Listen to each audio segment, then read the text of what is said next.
This is home. Casper, your Wyoming link starts right now. Good evening, everyone. I'm Jamie Holmes. The windy, wintry weather has created headaches for drivers as roads have been closed throughout the state.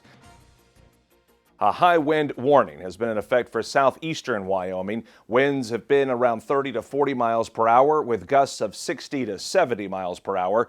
The winds created significant blowing and drifting snow, poor visibility, slick roads, and black ice.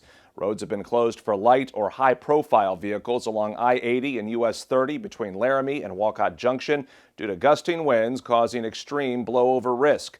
I-25 between Glenrock and Casper was also closed to semis. A 13-year-old Utah girl missing since Tuesday has been found in the back of a semi-truck in Wyoming, and police believe this started with a high-tech piece of equipment. Cheyenne police officers located Riley Seacrest Thursday afternoon. She was in the back of a white bobtail semi being driven by 25-year-old Chris Evans of Florida. Riley ran away from home on Tuesday. Investigators say she had been communicating with Evans for about a month on Oculus, a virtual reality device that connects to Facebook.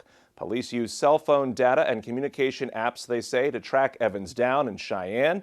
Evans now faces charges of kidnapping and harboring a runaway. A former school bus driver in Casper is facing 6 felony counts of sexually abusing 2 underage girls. Thomas Byram worked as a school bus driver for Natrona County until February 28th.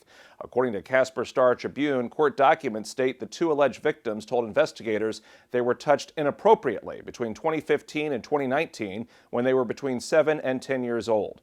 The girls alleged he touched them during separate instances when they were watching movies or hanging out.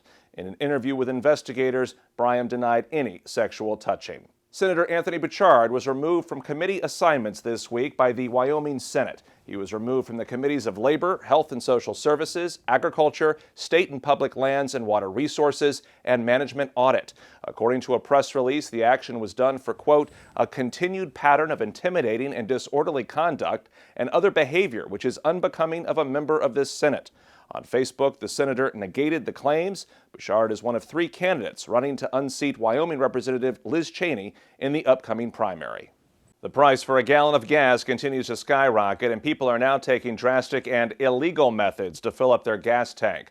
William Longinus has more on the increasing prices and how your own gas tank may be a target. The pain at the pump continues for millions of Americans. The national average for the price of gas increased to $4.33 a gallon, more than $1 from just a month ago. Here in California, regular unleaded is going for an average of $5.72 a gallon, highest in the country. As a result, consumers are altering their driving habits. A AAA survey finds 75% of Americans will drive less if gas prices top $5 in their state. It's certainly a tipping point for Americans in how they will adjust their driving behaviors to compensate for the expensive gas. Gasoline theft is also on the rise in Houston. Police say a group of thieves used a small rubber object to manipulate the pump at one station.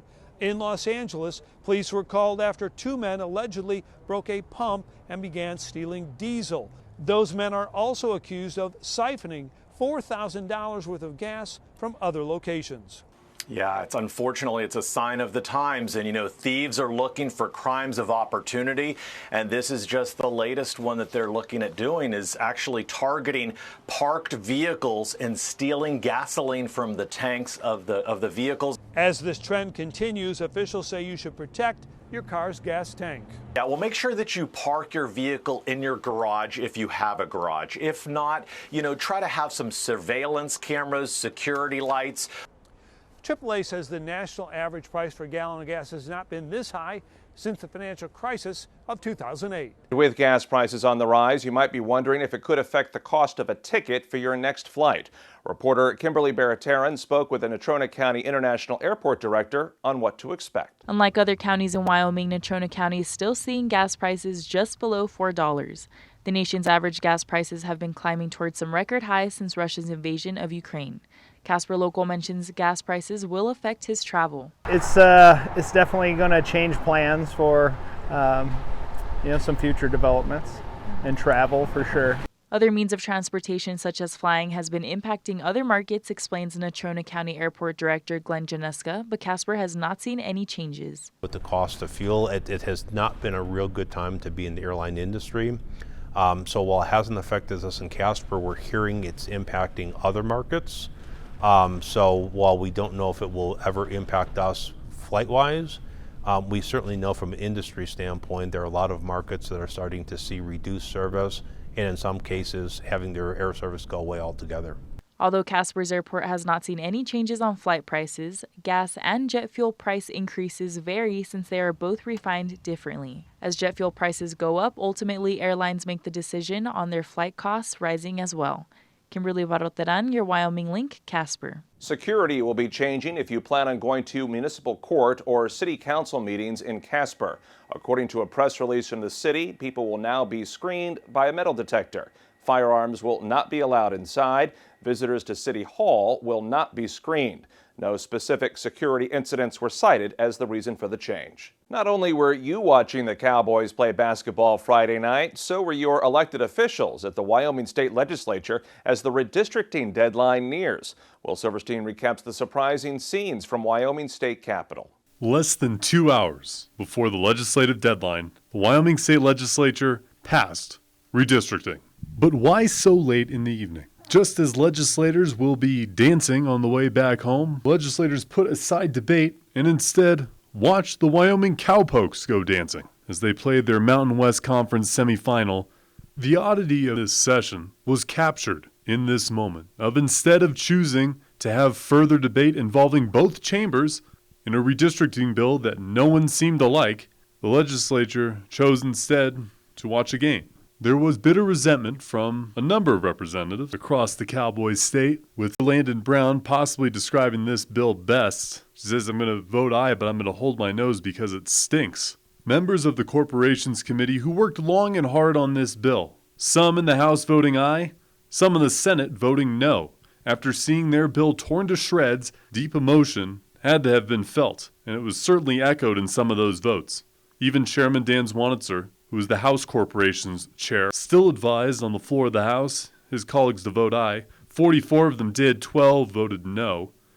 And in the Senate, a much closer vote at the death, 17 votes for yes, 12 no. And just shy of 10 minutes after 10 p.m., an hour and 50 minutes before Saturday morning, the bill was passed. Many will wonder for the future in the next 10 years, so we lead up to the next redistricting, this strategy to put the redistricting bill last, the most contested of all legislature this past session, which even involved abortions, the cutting of gender studies from the University of Wyoming, a ban on trans women in women's sports, and limits on critical race theory all being discussed, as well as additional penalties for COVID vaccine mandates. The legislature spending so much time on those issues and seemingly not as much time on the budget and redistricting almost fittingly ends with some Cowpokes basketball and a redistricting bill that no one was a fan of. The legislators in 10 years' time could be left wondering why more couldn't have been done. Wyoming is looking to become the first state with its own virtual currency.